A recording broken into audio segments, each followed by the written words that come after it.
কিন্তু সে সফল হচ্ছিল না, কারণ জিয়াংয়ের ম্যাজিক অনেক বেশি শক্তিশালী ছিল। জিয়াং নিজের ম্যাজিক দিয়ে ফুংচ্যাংয়ের শরীরকে নিয়ন্ত্রণ করে এবং নিজের ইচ্ছে মতো কাজ করাতে থাকে।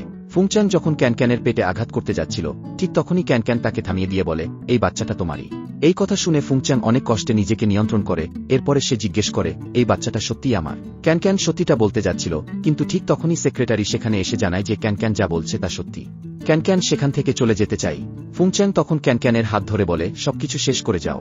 কিন্তু ক্যানক্যান খুব রেগে গিয়ে তার হাত ছাড়িয়ে নিয়ে বলে, আমি প্রেগন্যান্ট, কিন্তু তুমি তোমার স্ত্রীর চিন্তা করো। ক্যানক্যান চলে যেতে চাইলে ফুংচ্যাং আবার তার হাত ধরে বলে, তাহলে অন্তত সত্যিটা বলে যাও, এই বাচ্চার বাবাকে? তখন ক্যানক্যান তাকে স্পষ্টভাবে জানিয়ে দেয় যে, এটা আমার ব্যক্তিগত জীবন, তোমার কোনো অধিকার নেই জানতে চাওয়ার। আমি তোমাকে আমার প্রেগন্যান্সির সুযোগ নিতে দেব না। চাইলে তুমি আমাকে চাকরি থেকে বরখাস্ত করতে পারো। ঠিক তখনই ইয়াং আসে এবং ক্যানক্যানের কাঁধে হাত রেখে বলে, এর পেটে যে বাচ্চা আছে সেটা আমার। সে জানায় আমাদের ড্রাগ খাইয়েছিল তখন এসব হয়ে গেছে। ফুংচ্যাং কিছুতেই বিশ্বাস করতে পারছিল না। সে ক্যানক্যানকে জিজ্ঞেস করে, ও যা বলছে এই সব কি সত্যি? কিন্তু ক্যানক্যান কোনো উত্তর দেয় না। ইয়াং বলে, আমাদের ডাক্তারের কাছে যেতে হবে তোমার চেক আপ করাতে। এই বলে সে ক্যানক্যানকে নিয়ে চলে যেতে চাইছিল। ঠিক তখনই ফুংচ্যাং ক্যানক্যানের হাত ধরে বলে, শেষবারের মতো আমাকে সত্যিটা বলো, এই বাচ্চার বাবাকে?